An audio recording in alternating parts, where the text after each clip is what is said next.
हाम्रो च्यानललाई सब्स्क्राइब गरी लेटेस्ट अपडेट पाउनको लागि बेल आइकनलाई क्लिक गर्न नभुल्नुहोला। Samsung कम्पनीको Samsung Galaxy Note 10 को अनप्याक इभेन्ट चाहिँ अगस्त 7 मा हुन गइरहेको छ भनेपछि Samsung Galaxy Note 10 को सम्पूर्ण कन्फिगरेसन र फिचरहरू अलरेडी नै लिक भइसकेका छन्।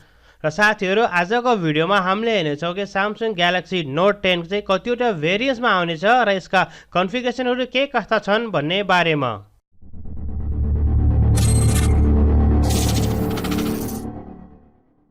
हेलो एन्ड नमस्कार साथीहरु, फाइनली विभिन्न लिक्स र रुमर पछि Samsung कम्पनीले आफ्नो Samsung Galaxy Note 10 लाई चाहिँ अगस्त 7 मा अनप्याक गर्न गइरहेको छ भनेपछि अहिले एउटा नयाँ यस्तो लिक्स र रुमरहरू आइसकेको छ कि स्पेशली चाहिँ सम्पूर्ण उनीहरुको चाहिँ कन्फिगरेसनहरू चाहिँ लिक भइसकेको छ। Samsung Galaxy Note 10 चाहिँ हामीले तीनवटा भेरिएन्ट्समा देख्न सक्नेछौं, जुन चाहिँ यिनको रेगुलर भेरिएन्ट छ Samsung Galaxy Note 10 अनि चाहिँ Samsung Galaxy Note 10 Plus र हामीले चाहिँ 5G भर्जनको Samsung Galaxy Note 10 लाई पनि देखिन सकिने सम्भावना रहेको छ। यदि हामीले लिक्स र रुमरको कुराहरूलाई मध्यनजर राख्ने हो भने चाहिँ Samsung Galaxy Note 10 को चाहिँ तीनवटा मोबाइलहरुमा चाहिँ स्पेशली उनीहरुको र्याम, रोम र चाहिँ डिस्प्लेमा चाहिँ चेन्जेस भएका छन्। Galaxy Note 10 को तीनवटै मोबाइलहरुको यदि हामीले डिजाइनको कुरा गर्ने हो भने हामीले चाहिँ यो मोबाइलमा चाहिँ ग्लास बडीलाई देख्न सक्नेछौं भने मेटलको फ्रेम रहेको छ र यिनको चाहिँ स्क्रिन साइजमा चाहिँ डिफरेन्ट हुनेछ। जुन चाहिँ Galaxy Note 10 छ रेगुलरमा चाहिँ हामीले 6.3 इन्चको एच अमोलेड प्लस फुल एचडी डिस्प्लेलाई देख्न सक्नेछौं भनेपछि हामीले त्यसमा चाहिँ इन्फिनिटी ओ डिस्प्ले देख्न सक्नेछौं। यसैगरी यदि हामीले Samsung Galaxy Note 10 Plus को कुरा गर्ने हो भने 6.8 इन्चको H AMOLED plus Q HD display हामीले देख्न सक्नेछौं भनेपछि यसमा पनि हामीले इन्फिनिटी ओ डिस्प्लेलाई देख्न सक्नेछौं। यदि हामीले यिनको क्यामेरा डिपार्टमेन्टको कुरा गर्ने हो भने रेगुलरमा चाहिँ हामीले चाहिँ तीनवटा क्यामेरालाई देख्न सक्नेछौं। जुन यिनको मेन क्यामेरा रहेको छ 12 मेगापिक्सलको रहेको छ, जसको एपर्चर चाहिँ f1.5 को रहेको छ। यसैगरी यदि हामीले सेकेन्डरी क्यामेराको कुरा गर्ने भने 16 मेगापिक्सलको रहेको छ, जसको एपर्चर चाहिँ f2.2 को रहेको छ। भने थर्ड क्यामेरा पनि 12 मेगापिक्सलको रहेको छ, जुन चाहिँ 2x अप्टिकल जुम रहेको छ। यसको साथसाथ यदि हामीले Galaxy Note 10 Plus को कुरा गर्ने हो भने यसमा हामीले चाहिँ चारवटा क्यामेरालाई देख्न सक्नेछौं। जुन पछाडिपट्टि मेन क्यामेरा छ 12 मेगापिक्सलको रहेको छ, जुनको एपर्चर चाहिँ f1.5 को रहेको छ। भने सेकेन्डरी क्यामेरा चाहिँ 16 मेगापिक्सलको रहेको छ, जसको एपर्चर चाहिँ f2.2 को रहेको छ। थर्ड क्यामेरा चाहिँ यिनको 12 मेगापिक्सलको रहेको छ, जुन चाहिँ उनीहरूले चाहिँ टेलिफोटो लेन्सको लागि युज गरेका छन् भने जसमा चाहिँ हामीले चाहिँ 2x को जुम देख्न सक्छौं र फोर्थ क्यामेरा चाहिँ TOF सेन्सर रहेको छ।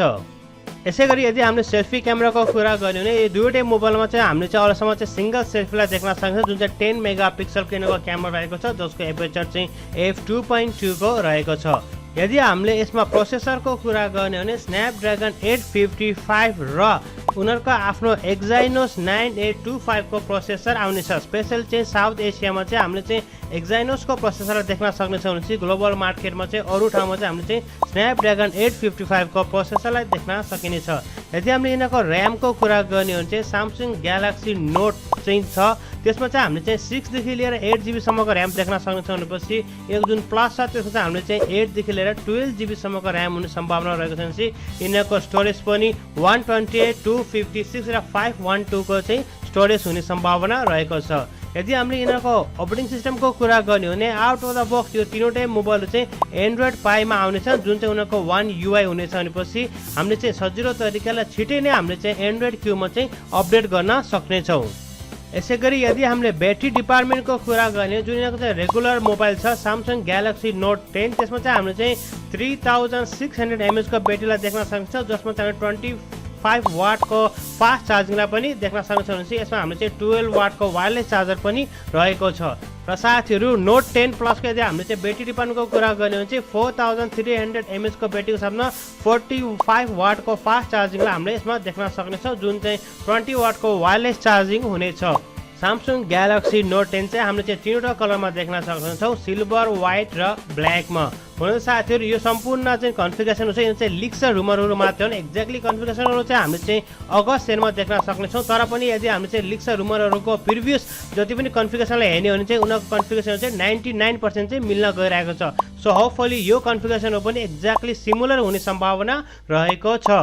र साथीहरू आजलाई यति नै। मलाई आशा तपाईँहरूलाई आजको यो भिडियो मन पर्यो होला। यदि भिडियो सम्बन्धी कुनै सल्लाह या सोच्नु कृपया हाम्रो कमेन्ट सेक्सनमा कमेन्ट गरिदिनुहोस्। यदि तपाईँलाई भिडियो मन पर्यो भने तपाईँले भिडियो लाइक गर्नु, तपाईँले भिडियो साथीभाइसँग सेयर गर्न सक्नुहुन्छ। टेक्नोलोजी सम्बन्धी दैनिक अपडेट हुनलाई टेक्निकल च्यानल सब्स्क्राइब गरी साथमा रहेको बेल आइकनलाई क्लिक गरेर नभुल्नु होला। तबसम्मको लागि bye bye, take care, have a great and fun time.